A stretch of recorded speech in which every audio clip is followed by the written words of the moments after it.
Episode 3 survival. सूरज आधी बेहोशी में शीना को देख रहा था। उसकी आंखें शीना की आंखों से होती हुई उसके बदन को निहारते हुए नीचे की ओर बढ़ रही थी।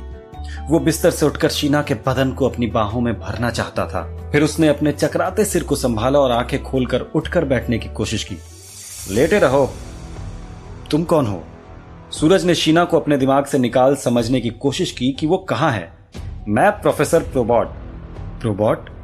ये कैसा नाम है? और अकीरा कहाँ है? सूरज ये बोलते ही खांसने लगा और उसे चक्कर आ गया। आराम से सूरज, प्रोबॉट ने उसे स्ट्रेचर पर बिठाते हुए कहा। इनका असली नाम है परम। इन्होंने कई शानदार और अनोखी चीजें इन्वेंट की हैं। इनका दिमाग मशीनों से जैसे बातें करता है, इसलिए इन्हें प्रोफेसर प्रोबॉट कहते हैं। और मैं यही हूँ, और तुम भी। और ये जगह प्रोबॉट की लैब है। अकीरा ने रूम में आते हुए कहा। ये लीजिए प्रोफेसर, सिर्फ एक ही यूनिट बची हुई थी, आपको कुछ और यूनिट्स बनानी होंगी। थैंक यू अकीरा, मैं ऑर्डर कर देता हूँ इन्वेंट्री से। ये कहते हुए प्रोबॉट ने अपने दाएं हाथ में पहने ग्लव्स पर कुछ बटन दबाए। हो गया। सूरज, कुछ लंबी सांसें लो और शरीर ढीला छोड़ दो, अकीरा ने सूरज के कंधे पर हाथ रखते हुए कहा। पर क्यों? तुम्हारी परेशानी दूर करने के लिए। Trust us. सूरज ने अकीरा की तरफ देखते हुए गहरी सांसें खींची और शरीर को ढीला छोड़ दिया। प्रोबॉट ने लगभग 1 सेंटीमीटर का गोलाकार लाल डिवाइस सूरज के गले में चिपका दिया। सुंदर है। हाँ? क्या? तुम्हारा लॉकेट, प्रोबॉट ने कहा। हाँ, कहते हुए सूरज ने बाहर निकल आए लॉकेट को दोबारा शर्ट के अंदर डाल दिया। सूरज को बेहतर महसूस हो रहा था। उसने प्रोबॉट की ओर देखा। लगभग 5 फुट 11 इंच, गेहुआ रंग, औसत शरीर और साथ में एक चश्मा, 2 ग्लव्स और व्हाइट ओवरकोट पहने हुए था प्रोबॉट। बेहतर लग रहा है ना? ये एनवायरमेंट कॉम्पेटिबल डिवाइस है। इससे तुम्हें सांस लेने में आसानी होगी और अब चक्कर आने भी बंद हो जाएंगे, अकीरा ने कहा। थैंक यू प्रोफेसर, सूरज ने खड़े होते हुए कहा। ये कब तक काम करेगा? हमेशा। कोई गड़बड़ हो तो मैं ठीक कर दूंगा या नया डिवाइस दे दूंगा। और प्लीज मुझे प्रोबॉट कहो। Thank you प्रोबॉट। प्रोबॉट, हम चलते हैं, सूरज को घुमाना भी है। कहाँ मिली तुम सूरज से? पार्टी में ना, प्रोबॉट ने मुस्कुराते हुए कहा। जादूगर अपने राज नहीं बताता प्रोबॉट, कहकर अकीरा खिलखिलाने लगी। उसने प्रोबॉट को सूरज के बारे में कुछ भी नहीं बताया था। Okay okay, nice to meet you Suraj. फिर सूरज को लेकर अकीरा टेक रेसलिंग एरेना में चली गई। यहाँ रघु पुराने मकान में पहुंच चुका था। भूतनी के, ये घर तो पूरी तरह खंडहर में बदल चुका है। और कौन लोग रहते थे यहाँ? पूरा का पूरा घर खाली पड़ा हुआ है। पूरा घर छान लिया पर कुछ नहीं मिला। हद है यार। विक्रम अंकल को कॉल लगाकर बता देता हूँ कि कुछ भी नहीं मिला यहाँ। वो भी बहुत परेशान हो रहे होंगे। विक्रम अंकल से सूरज के अतीत और लॉकेट व डायरी के बारे में पता चलने के बाद रघु ने फैसला किया था कि वो पुराने मकान में जाकर सूरज और उसके गुम होने के बारे में पता लगाएगा। अरे यार, यहाँ तो नेटवर्क भी नहीं आ रहा। ऊपर से ये बारिश रुकने का नाम नहीं ले रही। अंकल ने कहा भी था कि ध्यान रखना, क्योंकि जब वो सूरज के साथ आए थे तो मकान का एक हिस्सा बारिश की वजह से गिर गया था। यहाँ अंदर रुकना खतरनाक है। मैं पॉश में जाकर बारिश रुकने का इंतजार करता हूँ। कराम! अचानक कहीं बिजली गिरने की तेज आवाज आई और रघु घबराकर तेजी से पोर्च पर पहुंच गया। ये मकान तो कभी भी गिर सकता है। यहाँ रुकना खतरे से खाली नहीं है। मैं चौक पर जाकर बारिश रुकने का इंतजार। रघु का ध्यान अचानक मकान के पिछले हिस्से से आई आवाज पर चला गया। लगता है फिर कोई हिस्सा गिर गया। भगवान बचाना, मेरे ऊपर ही ना गिर जाए ये मकान। मकान के पिछले हिस्से की ओर जाते हुए रघु ने खुद से कहा, सत्यानाश, बाल बाल बच गया मैं। म्यूनिसिपैलिटी को बोलकर यहाँ नोटिस लगवाना पड़ेगा। मलबा कुछ देर पहले तक वो फर्स्ट फ्लोर का रूम था जहां से रघु निकल कर आया था। कुछ दिन पहले जो हिस्सा गिरा था वो ठीक इसके नीचे वाला रूम था। तभी अचानक ओले गिरने लगे और रघु टूटी छत के नीचे मलबे के किनारे आकर खड़ा हो गया। ये क्या है? सीढ़ियां, पता नहीं क्या है यहाँ। रघु का मन हो रहा था कि वहां जाए, पर मकान की हालत को देखकर वो झिझक रहा था। फिर उसके मन में विक्रम अंकल का चेहरा सामने आया और वो सीढ़ियां उतरकर एक गलियारे को पार करता हुआ एक दरवाजे के सामने पहुंचा। उसने दरवाजा खोलकर देखा और उसकी आंखें आश्चर्य से फैलती चली गई।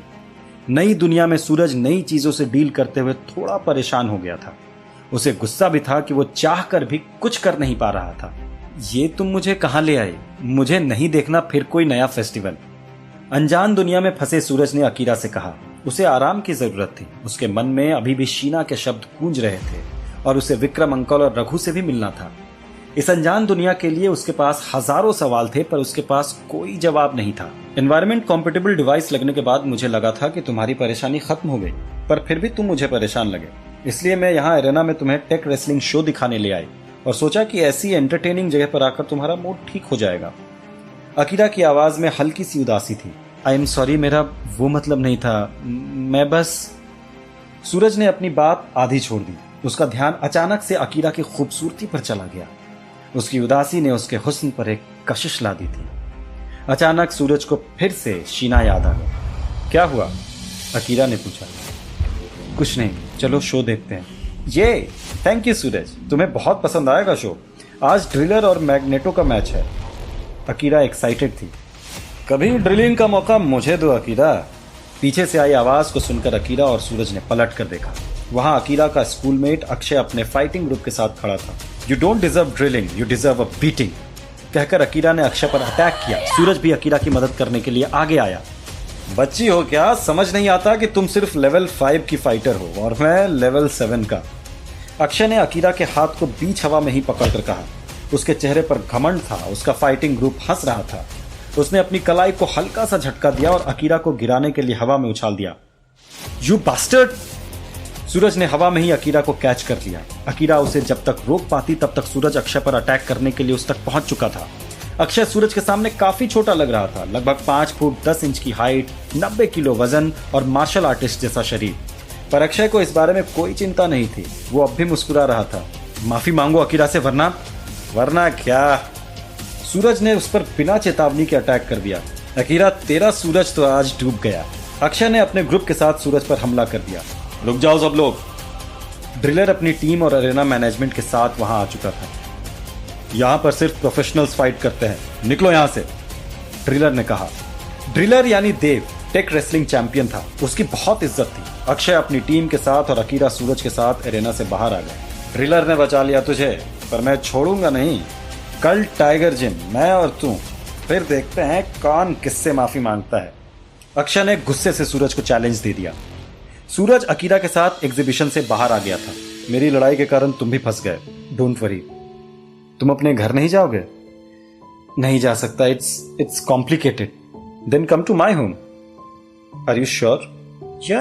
अकीरा ने अपने घर में सूरज को डिनर प्लेट में 4 बटन जैसे दिखने वाले बिस्किट्स और साथ में जेली जैसा सूप दिया। और फिर अकीरा ने सूरज के सामने ही अपने कपड़े चेंज करने शुरू कर दिए। उसने ड्रेस के अंदर कोई भी इनर वेयर नहीं पहना हुआ था। सूरज हैरान था। उसे समझ नहीं आया कि वो क्या कहे। अकीरा के लहराते काले बाल उसके गोरे चिकने बम्स पर फिसल रहे थे। उसकी क्लीवेज की तलवार उसके टॉप के नीचे भी दिख रही थी। अकीरा के उभार काफी बड़े थे, जिसके कारण अकीरा को अपने टॉप के बटन बंद करने में परेशानी हो रही थी। ओह नो, अगली बार 2 साइज बड़ा सूट ऑर्डर करूंगी, शायद 3 सही रहेगा, सूरज ने उसके बदन को निहारते हुए सोचा। वीवो सोफे पर लेटा हुआ था। अब अकीरा एक हल्के गुलाबी रंग के नाइट सूट में थी। उसका टॉप सी थ्रू था और साथ में शॉर्ट्स। वो सूरज के ठीक सामने वीवो के पास सोफे पर बैठ गई। क्या हुआ, तुम खा क्यों नहीं रहे? भूख नहीं है क्या? सब तो है, प्रोटीन, गुड फैट, विटामिन और माइक्रो न्यूट्रिएंट। सूरज ने सोचा, चलो मुझे अपनी फिटनेस से कॉम्प्रोमाइज नहीं करना पड़ेगा। लेकिन अचानक अकीरा को देखकर सूरज को शीना का बदन याद आ गया, उसकी खुशबू भी और उसका धोखा भी। वो गुस्से में उठकर दूसरे रूम में चला गया। क्या हुआ? कहा ना कुछ नहीं। सूरज देखो, अक्षय कोई आम फाइटर नहीं है, हमारे स्कूल का बेस्ट फाइटर है। पिछले 4 सालों में उसने हर कंपटीशन जीता है। स्कूल में लेवल 6 तक पहुंचने वाला वो अकेला स्टूडेंट था। तुम उससे नहीं जीत पाओगे। तुम्हें मुझे बताने की जरूरत नहीं है कि मैं किससे जीत सकता हूं और किससे नहीं, समझी ना? सूरज गुस्से में आ गया। उसे अपने ऊपर भी गुस्सा था क्योंकि वो अकीरा के बदन की ओर आकर्षित हो गया था। जैसी तुम्हारी मर्जी, अकीरा ने चिढ़कर कहा। तुम्हारा बेडरूम मेरे सामने वाले रूम में है, मैंने कुछ कपड़े भी रख दिए। कहकर अकीरा अपने बेडरूम में चली गई। वीवो उसके साथ ही चला गया। सूरज ने किचन में जाकर एक बिस्किट खाया और बाकी वहीं छोड़ दिया। बिस्किट खाने के बाद उसे बेहतर लगने लगा और वो अक्षय के बारे में सोचने लगा। अकीरा सही कह रही थी, यहां तो सब कुछ कितना अलग है। मुझे तो यह भी नहीं पता कि मैं कहां हूं, तो किसी अनजान से लड़ना और जीतना तो बहुत दूर की बात है। कल अकीरा से बात करता हूं। यह सोचता हुआ सूरज लिविंग रूम से अपने बेडरूम की ओर जाने लगा। तभी उसे फ्रंट डोर पर लगे कैमरा पर एक परछाई गायब होती दिखी। उसने जाकर फ्रंट डोर खोला तो वहां कोई नहीं था। कौन है? उसने आसपास देखकर कहा। जैसे ही सूरज दरवाजा बंद करने लगा, उसने एक छोटे से कागज को जमीन पर पड़े देखा। उसने उसे उठाकर पढ़ा। अक्षय लेवल 7 का फाइटर होकर भी अपनी रीच नहीं बढ़ा पाया है और साथ ही उसका फुटवर्क बहुत खराब है। उसे हराने के लिए तुम्हें उसके पैरों पर फोकस करना होगा।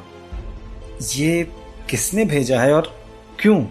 ये इंसान जो भी है वो मुझे, अकीरा और अक्षय को जानता है और साथ ही मैं कहां पर हूं ये भी।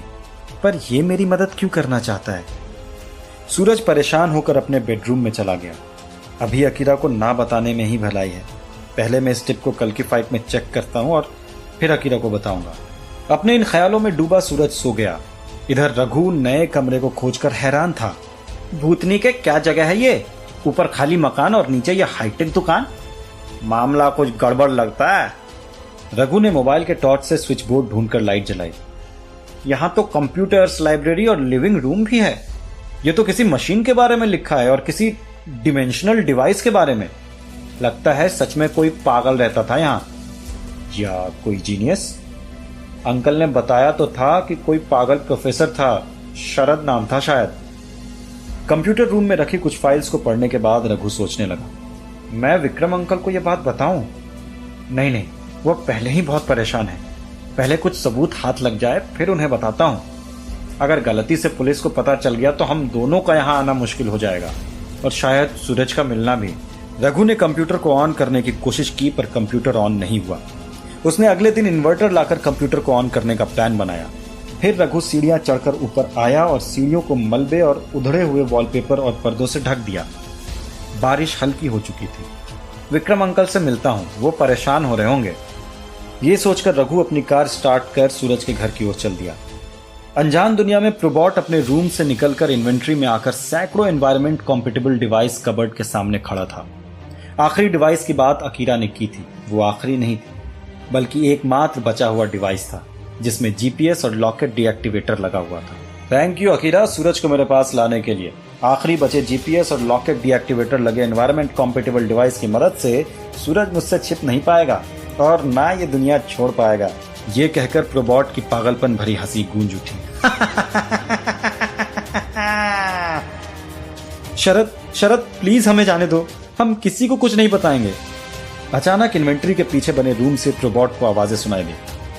तुम लोगों को किसी और जगह शिफ्ट करने का समय आ गया है मेरे दोस्तों, और शरद तो कब का मर चुका है। मैं तो प्रोबॉट हूं।